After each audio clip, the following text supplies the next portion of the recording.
네, 지금 저녁 7시가 넘었어요. 이제 퇴근하고 만드는 저희 프로그램인데요. 기자들의 간의 수공업 프로그램, 충남 기자회견 프로그램에 오신 걸 환영합니다. 네. 환영합니다. 저희가 지난 12일 날 첫 방송이 나갔거든요. 근데 이때 시청률이 저희 회사 내부적으로 1등을 했습니다. 네. 박수. 네. 사실 이 프로그램이 저희 충남뿐 아니라 강원 기자회견, 뭐 부산 기자회견 이렇게 저희 LG 헬로비전의 다른 방송국에서도 제작을 하거든요. 네. 이제 물론 그 시청률 1등이라는 건 저희 내부적으로 1등이라는 말씀을 우선 드리고요. 이제 앞으로 이 기세를 몰아서 다음번에 이제 대외적으로도 좀 1등을 할 수 있도록 저희가 지원군을 좀 모셨습니다. 네. 전문가들을 모셨는데요. 아우 든든합니다. 먼저 이제 서산시의회 안효돈 의원님 나오셨습니다. 반갑습니다. 네, 반갑습니다. 네, 저희가 대산 지킴이라는 닉네임을 드렸어요. 어떠세요? 마음에 드세요? 본래 대산에는 제가 대산 꼴통으로 터왔는데 꼴통이요? 예, 오늘 승진한 기분입니다.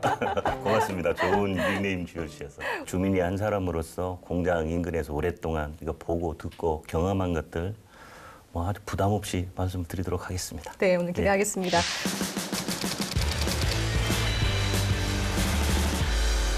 충남 지속가능발전협의회 박노찬 사무처장님, 어서 오세요. 네, 반갑습니다. 네.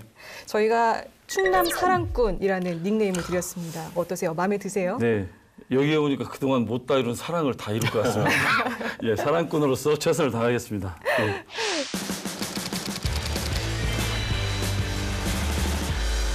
각 주제에 맞는 또 전문가 두 분이 오셔가지고 좀 든든한 것 같고 네. 또 두 분이 또 어떻게 보면은 그 지역 주민이라고 할 수도 있잖아요. 그 주민들 입장에서 또 주민들의 시각을 좀 잘 전달해 주시지 않을까. 또 시청자들 입장에서도 그런 얘기들이 좀 더 와닿을 수도 있겠다는 생각이 들어서 좀 기대가 많이 됩니다. 네. 더 부담됩니다. 아닙니다. 오늘은 이제 두 가지 이슈에 대해서 좀 얘기를 해볼까 합니다. 첫 번째는 서산 롯데케미칼 폭발 사고, 그리고 두 번째는 충남 혁신도시인데요. 뉴스에선 들을 수 없었던 취재의 뒷이야기, 충남 기자회견 이제 본격적으로 시작해보겠습니다. 자, 먼저 롯데케미칼 사고 당시를 좀 떠올려 보겠습니다. 지난 4일 새벽 3시쯤이었죠. 그 서산 대산공단에 있는 롯데케미칼 공장에서 폭발 사고가 발생했습니다.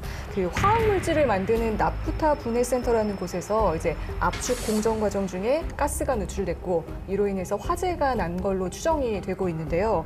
정말 대형 사고였죠.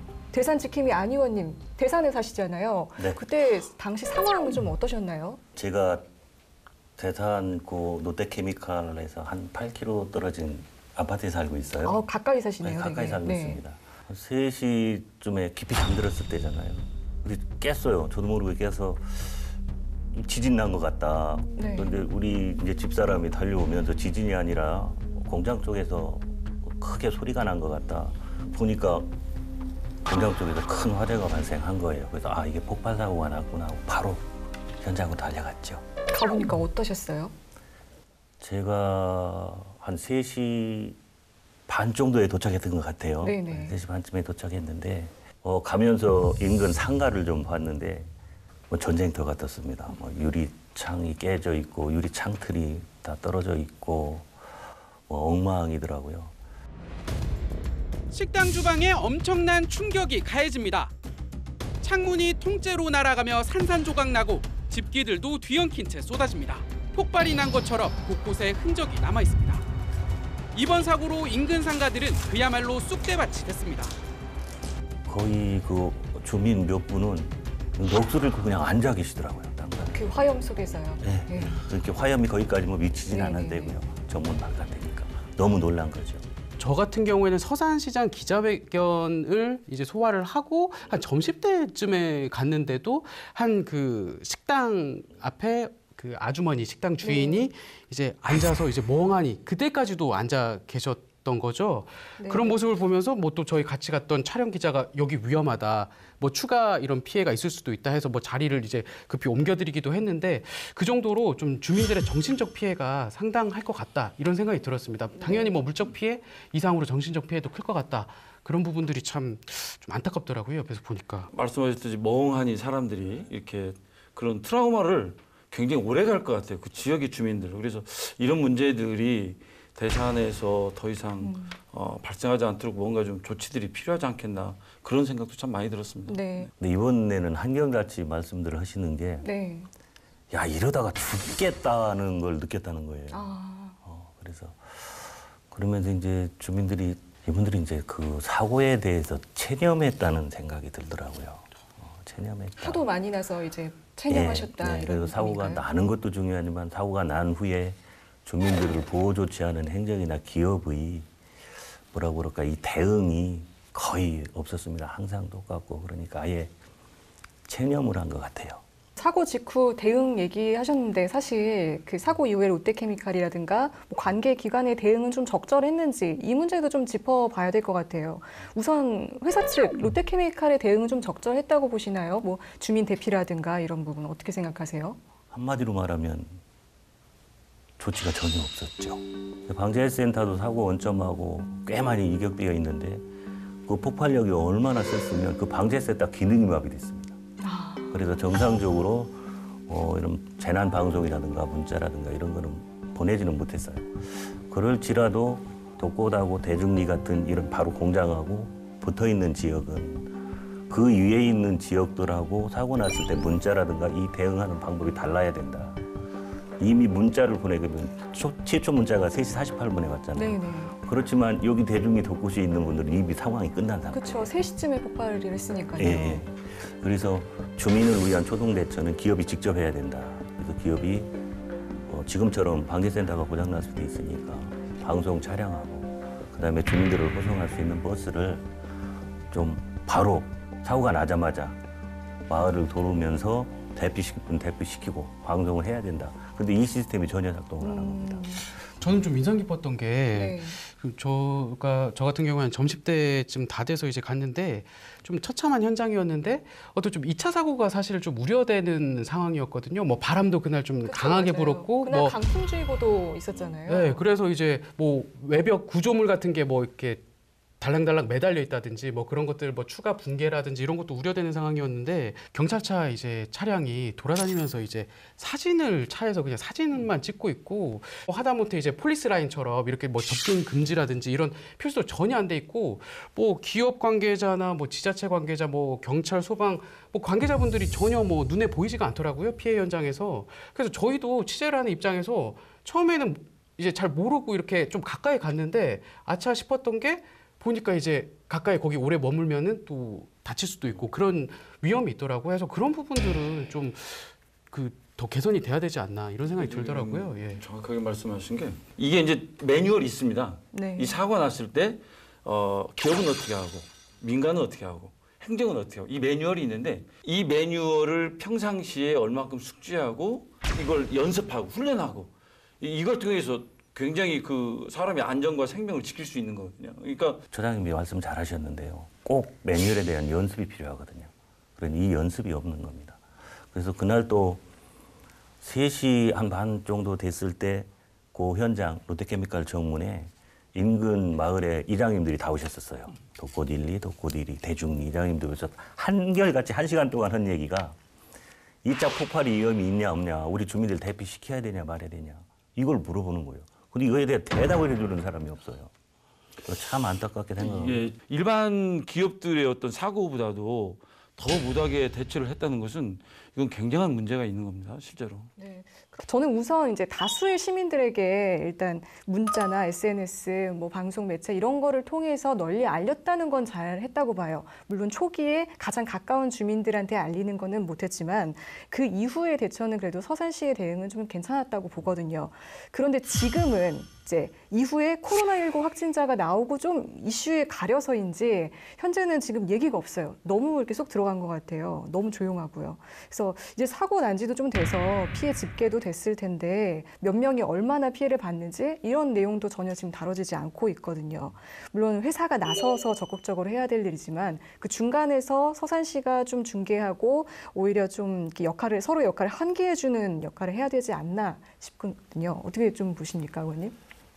이제 총 그 피해자 접수 건수가 한 3천 건 정도 되는 걸로 네네. 알고 있습니다. 이 중에 물적 다 다 포함해서 거죠? 그렇습니다. 예. 그 중에 이제 인적 피해가 한 80% 되고요. 이 인적 피해는 다행히 뭐 중상자는 없는데 이제 회사 내부에 있었던 분들이 얼마나 좀 다쳤는지는 아직은 정확하게 파악은 되지 않고 있거든요. 방자센터에 있는 분이라든지 아니면 인근 공장에서 근무하시던 분들이 워낙 폭발력이 크고 폭발음이 컸기 때문에 이 좀 귀 쪽에 고막 쪽에 이상을 호소하는 분이 있다고 들었습니다. 나머지 분들은 아까 말씀하셨던 것처럼 이제 그 놀람이라든가 이런 울렁증, 사고에 대한 울렁증 이런 것 때문에 트라우마도 생기셨을 거고요. 그렇죠. 그래서 트라우마 진료도 지금 롯데에서 받고 있습니다. 네. 근로자들뿐만 아니라 주민들도 트라우마 이 접수를 받고 있고 심리 상담들을 붙여서 심리 상담도 해준다고 그렇게 얘기를 들었습니다. 그다음에 대책위원회도 꾸려지지 않았습니까? 주민분들, 뭐 이렇게 상가 운영하시는 분들 중심으로 해서 그분들 사이에서는 좀 어떤 얘기가 나오고 있나요? 피해 복구와 영업 정상화가 우선이냐, 아니면 영업 피해 그 이외의 이런 보상이 우선이냐, 이 부분 가지고 약간의 이견은 있는데 큰 틀에서 돌아가는 건 똑같습니다. 그다음에 롯데케미컬이 이번에는 그 피해 주민들이 원하는 대로 다 해주겠다. 아, 그래요? 안전진단, 네. 건물 안전진단 받고 싶으면 받으세요. 그다음에 우리는 빨리 영업을 해야 되겠어. 내가 이 보수를 할게. 그러면 전문업체부터도 보수를 하세요. 협조적이네요, 굉장히. 그러면요. 아주 적극적으로 협조하고 있는 걸로 알고 있습니다. 사실 저는 좀 부정적으로 봤었거든요. 왜 그날 사고 당일 그 다음 날 이제 대표이사가 와가지고 기자회견을 열었잖아요. 저는 그때 얼굴도 처음 뵀거든요. 부상자 회복을 포함한 사고 수습에 만전을 기하고 있습니다. 특히 이번 사고로 인해 큰 불편을 겪은 지역 사회가 조속히 회복하고 안정을 취할 수 있도록 회사가 할 수 있는 조치를 최우선적으로 마련하도록 하겠습니다.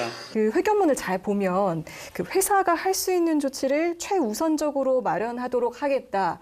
이렇게 말했지 피해 보상을 하겠다. 이런 말은 단 한마디도 없었거든요. 그래서 사실 저는 조금 애매하게 여지를 남기는 거 아닌가 싶었는데 실제로는 굉장히 협조적으로 지금 피해 보상이 이루어지고 있다는 말씀이시죠? 현재는 그렇습니다. 눈에 보이는 물적 피해에 대한 부분은 보상하겠다고 확실히 얘기했고요. 그 이외의 부분들이 좀 남아있을 수는 있습니다. 왜 그러냐면 이 정신적인 충격이 많이 컸기 때문에 이런 부분에 대한 보상을 어떤 방법으로 할 거냐. 이런 부분들은 아마 차후에 논의될 것 같고요. 네. 대산 취재하면서 가장 많이 이제 했던 거는 주민들의 그냥 현장에서 목소리 들어보는 취재였거든요. 끝에 가서는 다 이제 궁극적으로 좀 공통적으로 다수 많이 나오는 게 의원님도 서두에 얘기해 주셨지만 완전 이주를 시켜달라. 예. 이런 얘기가 마지막에 가서는 꼭 나오더라고요. 맞습니다. 그런데 이게 얼마나 실현 가능성이 있는지 한번 좀 전문가한테 한번 꼭 여쭤보고 싶었습니다. 저는 실현 가능성이 충분하다고 생각을 하고 있습니다. 왜 그러냐면 지금은 독고니는 잘 아시다시피 정밀화학 특화산업단지가 진행되고 있잖아요. 네. 여기가 전부 주거지역이 들어갑니다. 그래서 이분들이 그 주거지역 그 정밀화학 특화산단이 구성이 되면 전부 이주를 해야 되고요. 그렇기 때문에 이 정밀화학 특화산단은 이 정부 100대 국정과제 중에 하나입니다. 그래서 이것을 빨리 진행하기를 주민들도 바라고 있어요. 그래서 이건 가능하다고 생각하고요. 또 하나 남은 게 이제 대중리가 있습니다. 대중리는 단일 불악이에요. 한 80가구 정도가 지금 살고 있는데 옛날에 그 뭐라고 할까요? 그 자연 불악은 그대로 형태를 유지하고 있습니다. 근데 여기가 공단하고 가장 인접해 있기 때문에 지금 대산 지역은 산업단지가 부족해요. 공장이 오고 싶어도 산업단지가 없어서 못 오는 실정인데 여기에 뭐 개인 기업이 됐든 아니면 서산시든 충청남도든 공공에서 개발을 하든 산업단지를 개발하려고 지금 계획을 하고 있거든요. 그래서 이런 부분들을 조금만 좀 앞당겨서 해주면 주민들의 환경 문제, 그다음에 기업들은 산업 용지 문제를 동시에 해결할 수 있는 문제이기 때문에 충분히 가능하다 이렇게 생각하고 있습니다. 최근 5년 사이에 대산공단에서 발생한 사고만 28건이라고 하거든요. 끊임없이 사고가 발생하다 보니까 사실 여기서 불안해서 어떻게 살 수가 없을 것 같아요. 그래서 주민들이 정말 삶의 터전을 버리고 아예 이주를 하겠다 이렇게 극단적으로까지 나오시는 것 같은데 이렇게 계속 사고가 끊이지 않는 근본적인 원인이 뭘까요? 안 의원님 어떻게 생각하세요? 저도 이 문제에 대해서 많이 생각을 해봤습니다. 어느 정도 이제 사고가 나기 시작하면 근거를 주기 때문에 기업들이 안전조치를 해서 사고가 줄어들 줄을 알았는데 오히려 사고가 자주 발생하고 커지잖아요, 규모가. 그래서 이제 과거서부터 좀 더 되돌아왔어요. 대산 그 지금 석유화학산단이 디보틀레킹을 많이 했습니다. 즉 용량 증설을 위해서 디보틀레킹을 했는데 이 디보틀레킹이 뭐냐면 예를 들면 에틸렌을 최초 설계로 30만 톤을 생산하기로 했는데 연간 돌리다 보니까 몇 개 공정이 있을 거 아니에요. 그래서 이 공정 하나만 좀 키우면 한 60만 톤도 할 수 있겠네. 그럼 이 공정을 키웁니다. 이게 이제 병록 형상을 제거한다는 디보틀레킹에 의한 용량 증설이거든요. 그럼 나머지 공정들이 예전에 비해서는 좀 부하량이 커질 수밖에 없죠. 그 다음에 이제 둘째는 이 조성 이후에 기업의 주인이 몇 번 바뀌었어요. 네. 근데 특이하게 기업의 주인이 바뀌면 석유화학 시황이 좋아져요. 장사가 잘 됩니다. 그러니까 이 시설들을 공정을 무리하게 가동했을 가능성이 있어요. 예를 들면 한 70%, 80%로 안전하게 가동을 해야 되는데 한 120% 정도로 가동을 했다. 그러니까 전체적으로 이 설비가 최초보다 좀 흔들려 있는 상태죠. 좀 피로가 누적된 상태인데 여기에 이제 30년이라는 이 공장의 설립전이 30년이 됐다는 이 기간이 있는 겁니다. 그러니까 시설들이 전부 다 노후화됐다는 거예요. 그래서 하나둘씩 고장이 나기 시작하겠네요. 그렇죠. 네. 이게 이제 누적된 것들이 하나하나 조금씩 어디선가 지금 문제가 발생하고 있다. 이게 사고로 이어지지 않나 이렇게 생각하고 있습니다. 네. 배관의 노후화는 그동안 계속 문제 제기가 됐던 거예요. 그러면은 왜 배관이 노후화되는 것들이 장기간 방치됐냐? 근본적으로 기업이 지역과 국민에 대한 어떤 본인들의 역할과 책임성이 굉장히 의식이 부족했다. 그러니까 이윤 추구라고 하는 기업의 목적은 당연히 맞고 그렇게 위해서 활동을 하는 건 맞지만 이윤 추구와 함께 공적인 역할, 본인들의 공적인 역할에서의 책임 이게 같이 가져야 되는 거예요.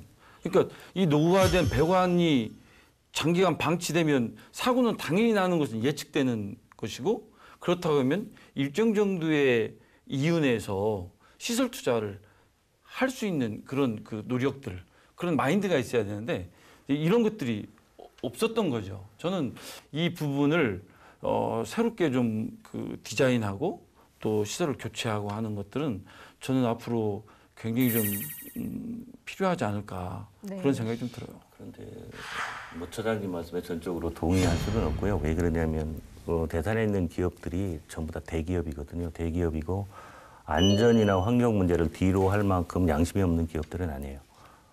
그리고 투자를 늦춰서 사고가 나면 몇 배의 손해를 본다는 것도 잘 알고 있습니다. 그렇기 때문에 대산에 있는 기업들이 안전 환경 부분에 투자하는 게 인색하다는 건 아니고요. 다만 시설들이 너무나 노후화돼 있고 그다음에 아까 제가 말씀드렸던 것처럼 이게 피로가 누적돼 있기 때문에 기업도 이렇게 점검해서 그런 부분들을 진단하는데 한계가 있지 않나 이렇게 생각을 하고 있습니다. 저도 대기업 좋아해요. 좋아하는데 그런 해야 될 역할을 좀 더 강화했으면 아쉬움이 드는 그건 거죠. 맞습니다. 네. 네. 자, 두 분의 열띤 토론은 시청자분들의 판단에 맡기겠습니다. 저도 기업 좋아하고 마무리를 살아야 됩니다. 네, 참 대산공단 직원분들 그리고 인근 주민분들 참 가뜩이나 이번 사고 때문에 힘드신데 코로나19 때문에 더 힘든 시기를 보내고 계실 것 같습니다. 모쪼록 힘을 내시고 또 충분한 피해 보상이 좀 신속하게 이루어졌으면 하는 바람입니다.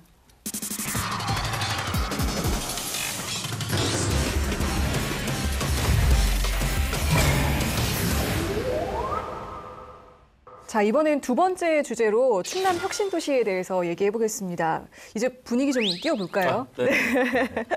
박수 한번 치고. 네. 2부 시작. 네. 사실 지난 6일이었죠. 충남 혁신도시 지정을 위한 법안이 국회 본회의를 통과했습니다. 정말 반가운 소식인데요. 박 소장님, 충남 사랑꾼, 네. 소감이 어떠세요? 그야말로 굉장히 반갑고 사실은 그동안에 우여곡절이 많았거든요. 정부가 처음에는 이 혁신도시에 대해서 사실 적극적이지 않았어요.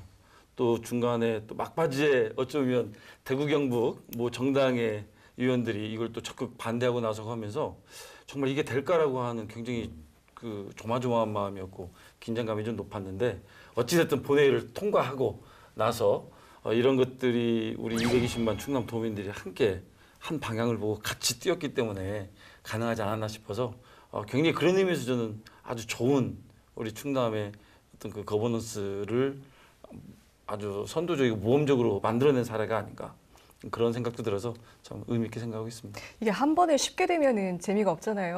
중간에 갈등도 좀 있어야 네, 좀 더 네. 드라마틱하고요. 함 기자는 어떠세요? 내포 신도시 주민이잖아요.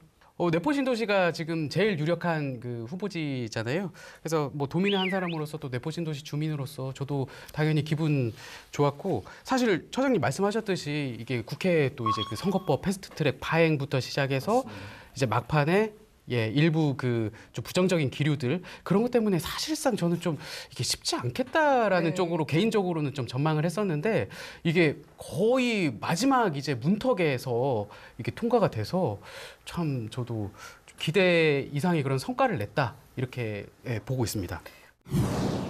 그 혁신도시 지정을 위한 법안이 일단 필요한데 일단 국가균형발전특별법 개정안 이게 어떤 법안인지 우리 함 기자 설명해 주신다면요.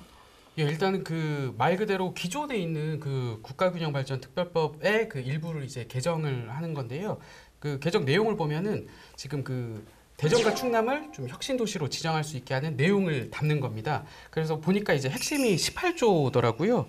혁신도시 지정에 관한 내용이 여기에 나오는데, 네. 이제 그 문구를 보면은 수도권이 아닌 지역에 광역시, 도, 특별자치도별로 지정한다. 네. 그리고 또 혁신도시가 지정되지 않은 지방자치단체의 장은 국토교통부 장관에게 혁신도시 지정을 신청할 수 있다. 이런 내용이 이제 개정안에 새롭게 추가가 된 겁니다. 그래서 이제 이런 법적인 근거가 마련이 됐고 그 네. 법에 따라서 이제 신청을 하면은 이제 혁신도시 지정이 가능한 상황이고요. 뭐 법 통과됐다고 해서 뭐 당장 우리가 혁신도시 지정됐다 뭐 이런 건 아닌 거죠, 네. 아직까지. 사실 뭐 뉴스에서 맨날 혁신도시 하는데 정확하게 이게 뭔지 모르는 주민분들도 계실 것 같아요. 지난 2005년 노무현 정부 때부터 이제 혁신도시가 추진이 돼서 지금까지 이어져 오고 있는 겁니다. 그래서 이런 아이디어가 왜 나왔냐, 그 배경을 좀 보면 모든 어떤 인적 자원이나 물적 자원이 지금 수도권에 이제 집중이 돼서 전국적으로 이제 골고루 발전할 수 없는 상황이 돼버렸잖아요. 그래서 이제 나온 카드가 공공기관 이전인 거죠. 그래서 이제 공공기관을 지방으로 좀 이전을 해서 지역에 있는 뭐 대학이라든지 뭐 기업체, 뭐 연구소, 지자체가 협력해서 어떤 새로운 또 신성장 동력을 우리가 마련을 해보자. 이런 취지로 추진이 됐고요.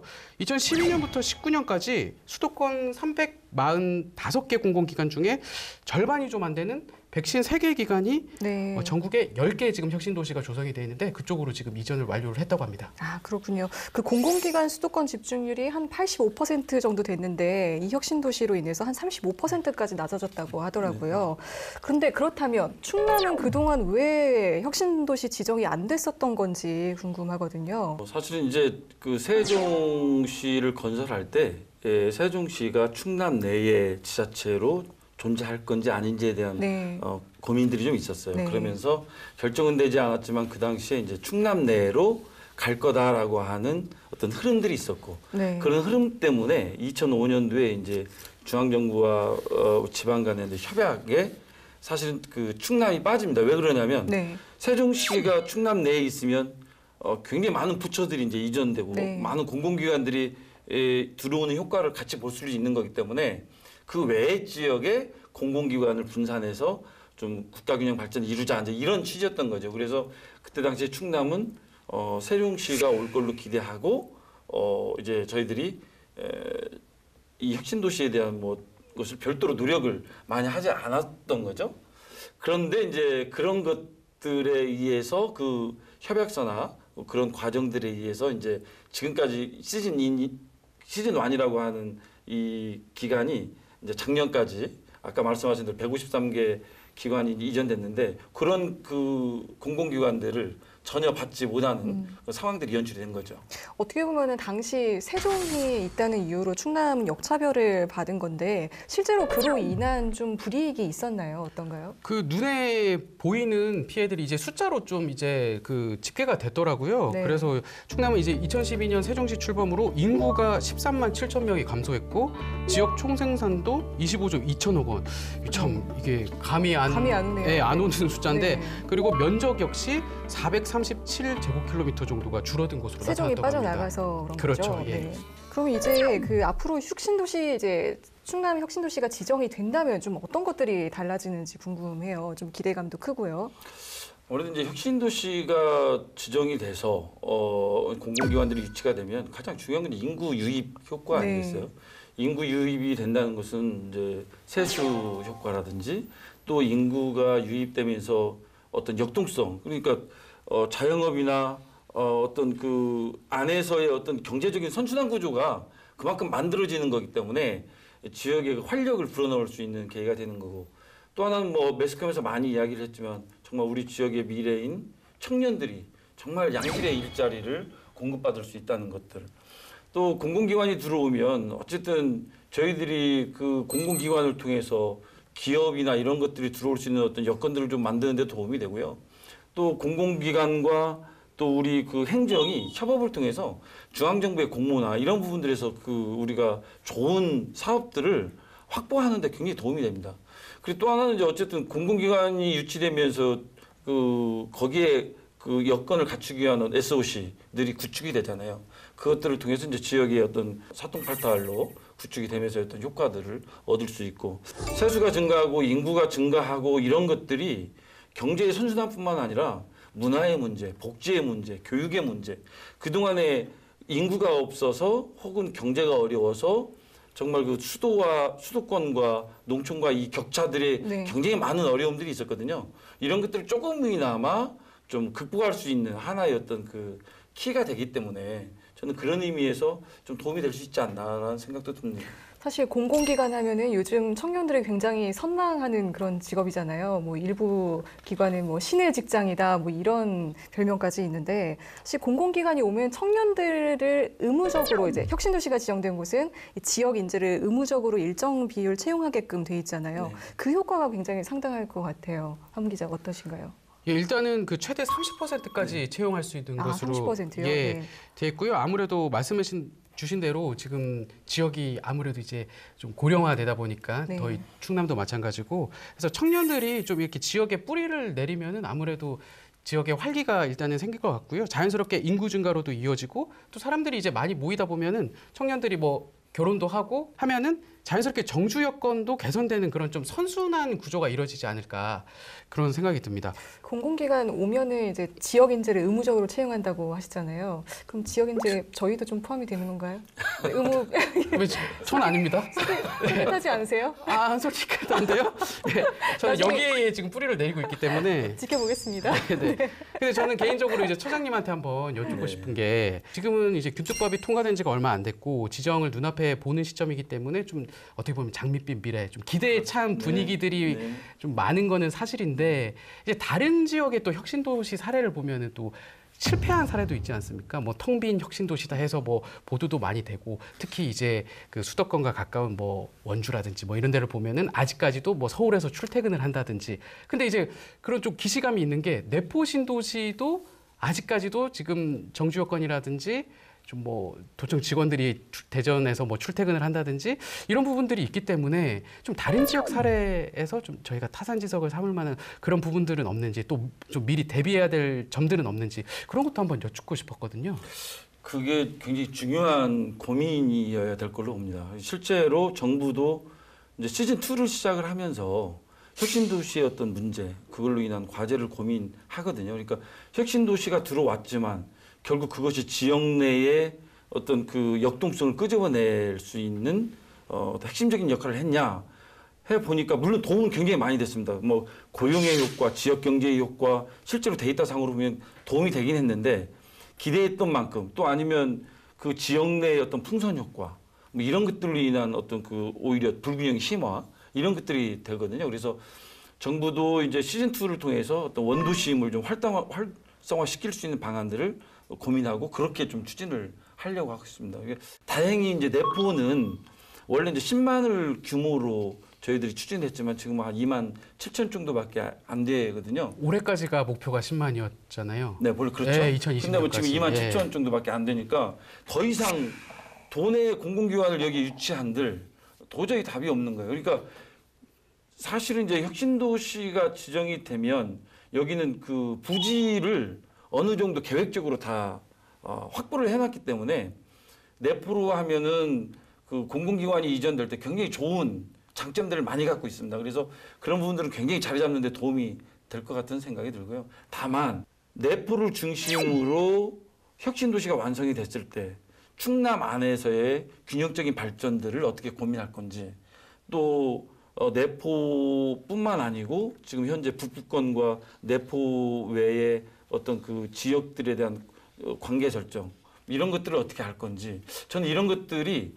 더 많이 좀 고민들이 돼야 차후에 이제 혁신도시가 지정이 되면 아마 우리 15개 시군 중에서 남부권을 중심으로 우리는 어떻게 해야 될 건데라고 하는 목소리가 분명히 나올 겁니다.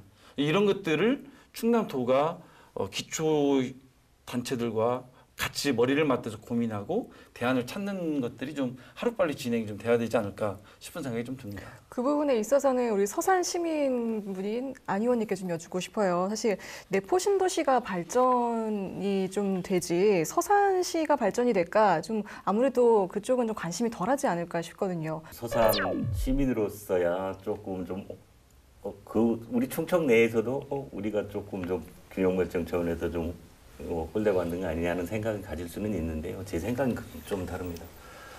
내포 신도시에 혁신도시가 지정되더라도 인근에 있는 시군하고 시너지 효과를 낼 수 있도록 그 과정에 인근 시군의 의견을 좀 충분히 들었으면 좋겠습니다. 아, 역시 18만 인구 서산 시민 가진 자의 여유인가요? 네. 홍성과 예산에 양보하겠다 약간 이런 느낌입니다. 그런 그 기초협의와의 어떤 충분한 협의 함께 고민하는 것들이 굉장히 중요하다고 봅니다. 그동안 이제 혁신도시 지정을 위해서 많은 분들이 노력을 좀 해주셨어요. 뭐 각계각층에서 다양한 활동들을 해주셨는데 그 중에서 시민사회 단체들의 노력도 굉장히 컸다고 봅니다. 우리 충남 사랑꾼 박노찬 처장님, 네. 범도민 대책위에서도 활동을 하셨죠. 네, 지금 실행위원들이 있는데요. 아마 충남에서 저희들이 300개 단체가 모였는데 보수와 진보 간에 같이 합심해서 지역의 현안에 대해서 대처했던 건 아마 처음 사례라고 이렇게 이야기를 들을 정도로 네. 같이 참 좋은 무대를 만들었다고 생각이 드는데 지난해 8월 13일 날 저희들이 출범식을 갖고 그 다음에 저희들이 아까 이야기한 대구 경북 지역에서 그 막바지에 그 어려움이 있을 때 저희 단체들이 이제 릴레이 기자회견들을 쭉 가지면서 분위기들 또 모아나갔죠. 무서웠어요. 네. 굉장히 세게 얘기했어요. 아니 우리는 더 하려고 했는데 행정에서 난리더라고요. 이제 그 정도면 총선이 됐다고. 다가온다. 네. 네. 그런 과정들 또 양승조 지사님과 함께 청와대에서부터 국회 대표들을 만나고 또 무엇보다 이제 우리 220만 도민의 좀 의견을 모으는 그런 100만 서명 운동 정말 쉽지 않았거든요. 이런 그 활동들을 통해서 어쨌든 나름대로 국가균형발전법이 개정되는데 조금이라도 좀 도움이 되지 않았나 싶어서 나름대로 자부심도 있고 참 반갑고 또 의미가 있지 않았나 생각이 듭니다. 사실 근데 아무리 도민들의 열망이 크다고 하더라도 혁신도시 지정 이게 법적 근거 마련되는 게 우선이잖아요. 그렇다 보니까 정치권의 역할도 굉장히 중요했는데 지금까지 사실 굉장히 우여곡절이 많지 않았습니까?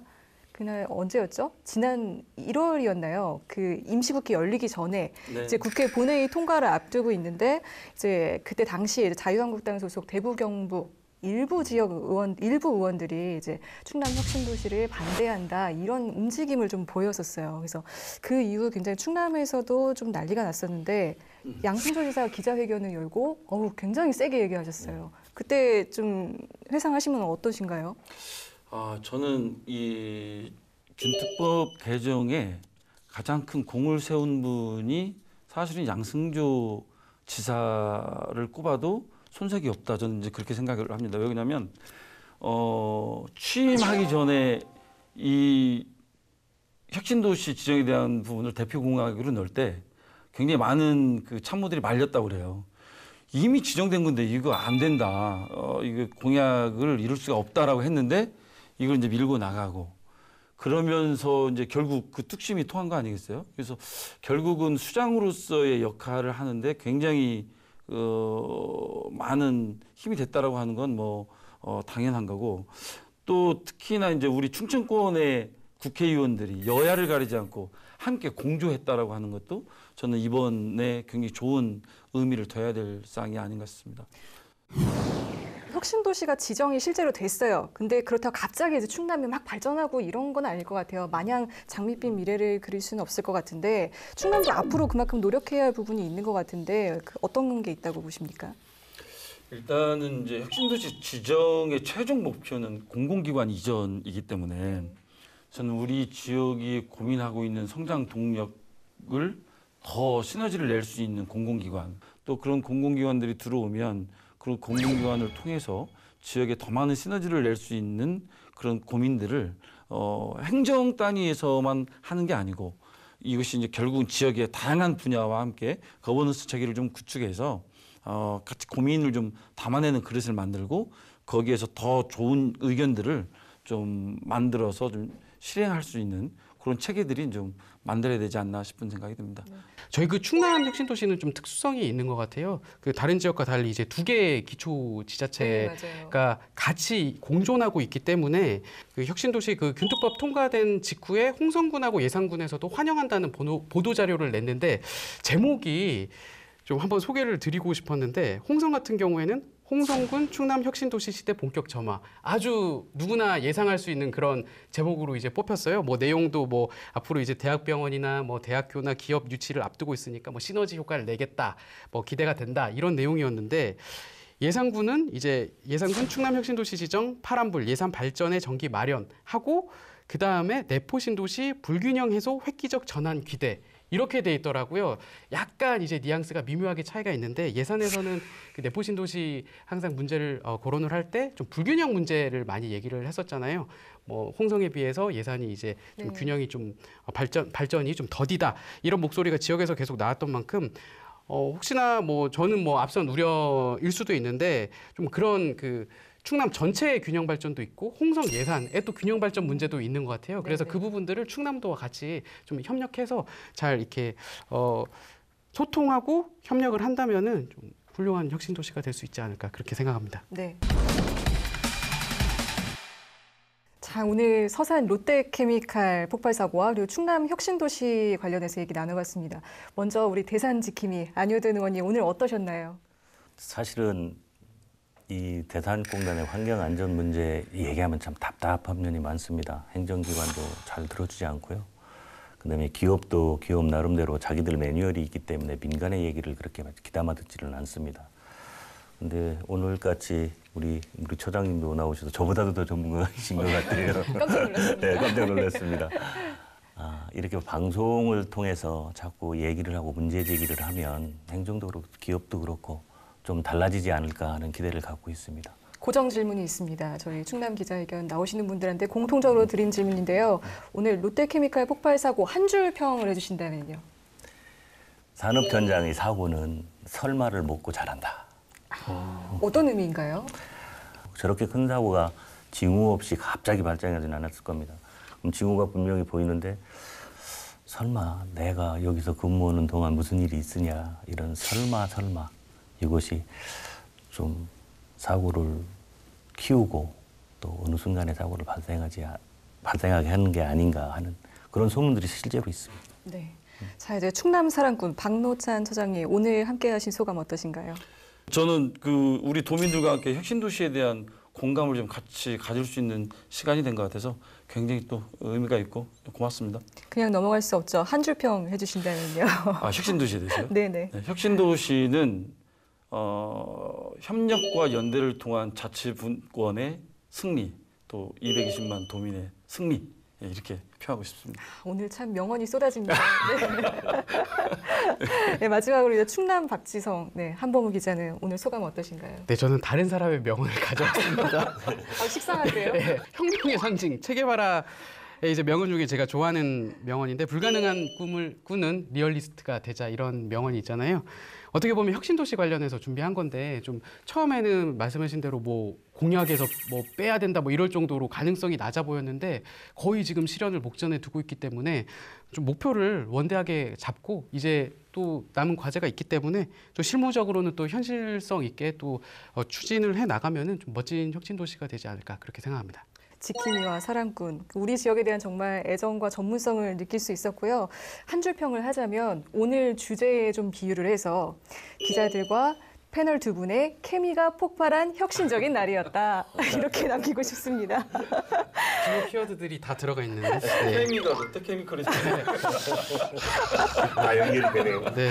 자, 뉴스에선 들을 수 없었던 취재 뒷이야기 충남 기자회견 오늘 여기서 마무리하겠습니다. 고생 많으셨고요. 앞으로 종종 뵙겠습니다. 고맙습니다. 고맙습니다. 수고하셨습니다. 수고하셨습니다. 수고하셨습니다. 아유.